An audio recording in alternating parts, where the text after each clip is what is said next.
Yo, what's up, guys? It's your boy Jamora Florida, the MC, the voice of the money, Mike Masterpiece, keeper motivation, the champion. Intore yatoje ndasubiye kubaramutsa nongera novuga ngo ndabaha nikaze mu kiganiro cy'uno munsi kidasanzwe. Ni turashoboye ikiganiro novuga ngo gihane tuvuga abanyempano biteza imbere abanyempano mu madomene yose from Monday to Sunday turiko turaganira kuri entertainment yacu, ariko kandi tugiye kugaruka kuri gospel ku baririmbyi baririmba gospel ngaha mu gihugu cy'u Burundi. Mbega bari kubakora gute?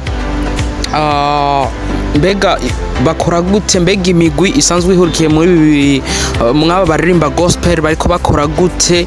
Mbega iterambere ry'abaririmbyi ba gospel mu Burundi gifashe gute? Donc asseyez-vous confortablement et c'est parti.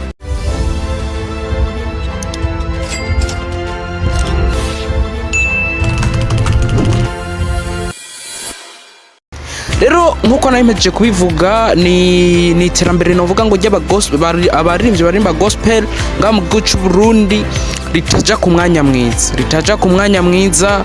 Twarabonye imigwi nka ya Redemption Voice, twarabonye imigwi nka SMS, twarabonye imigwi nka Victoria's Team, twarabonye imigwi nka MTC, twarabonye imigwi nka TSS, ariko iyo migwi yose ntiyagiye novuga ngo itanga ibintu vyiza. Ego yaracanze ibintu vyiza, turavye nk'iyi Redemption Voice, turavye nk'izi za SMS, turavye nk'izi za Victoria's Team, turavye novuga ngo nizi za MTC ni migwi novuga yatanze umunezero mu bantu basanzwe babakurikirana.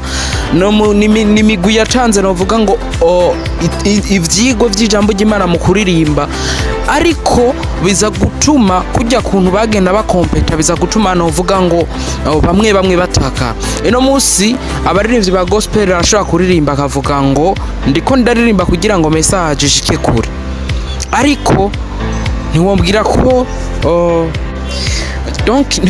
ko ngo uri kuririmba kugira ngo message ishike kure. Wemvesitse amafaranga, umuziki urazimvye bantu b'Imana, wemvesitse amafaranga, video irahenze, audio irahenze, na location byose ukoreramwo video birahenze, ugacumbwira ngo uri kugerageza kugira ngo message ishike kure. Ego irevre nivyo, ego ushaka gupartaja ubutumwa, me umuziki urazimvye. Nico gituma tubona abaririmbyi novuga ngo ba gospel bateza kubirambiramwo, araza kuririmba imyaka 2-3 abone nta feedback, kubera umuziki wa gospel novuga ko atanga uvu ufise mu gihugu cy'u Burundi atari yamigwe novuga ngo isanzwe yifise nk'izi za Redemption Voice ishobora no kwitegurira evenement ku giti cyabo, novuga ngo ategura evenement ku giti cyabo. Rero iyindi migwi novuga ko nico gituma ubona batabirambamo, barasohora indirimbo 2-3 neza neza mbere n'abantu bakazakira neza, ariko bikaza gupfira muri feedback. Rero gospel yo mu Burundi irabuze novuga ngo akanove, irabuze novuga ngo gushigikirwa nkuko iyindi miziki isanzwe ishigikirwa.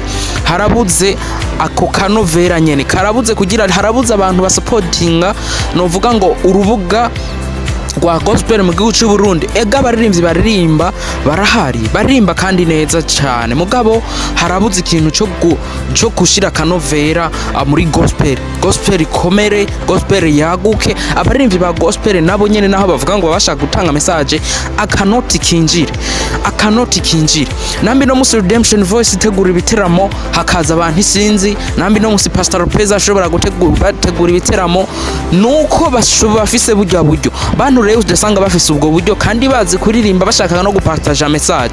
Il faut ko bafashwa, il faut ko bahabwa support kugira ngo nabo biyumve, kugira ngo nabo nyene akanoti kinjire. Umuririmbyi akenera ibintu vyinshi, abakeneye déplacement, agiye mu biganiro, abakeneye kila kitu kugira ngo aboneke ko ari umuririmbyi, aboneke ko ari novuga ngo kiyo cha jamii, aboneke ko ari kiya abandi bantu birabamo. Rero ivyo bintu byose ni ibintu biza kuza gupertiba iterambere novuga ngo ry'umuririmbyi. Ino musi ntazokwemera kuja mu novuga ngo mu biganiro, cyane ntazokwemera kuja hehe hit yo mu Burundi urashaka kuyironka n'imyaka 3 ata amafaranga urinjiza. Ivyo bintu nibi rero umaze kumva gufise hit barakuzi he na he, ugaca usanga ugenda n'amaguru, ugaca usanga hari utuntu tumwe twensori tuhuriramwo n'abantu basanzwe, uca usanga ari ibintu novuga ngo bidasa neza.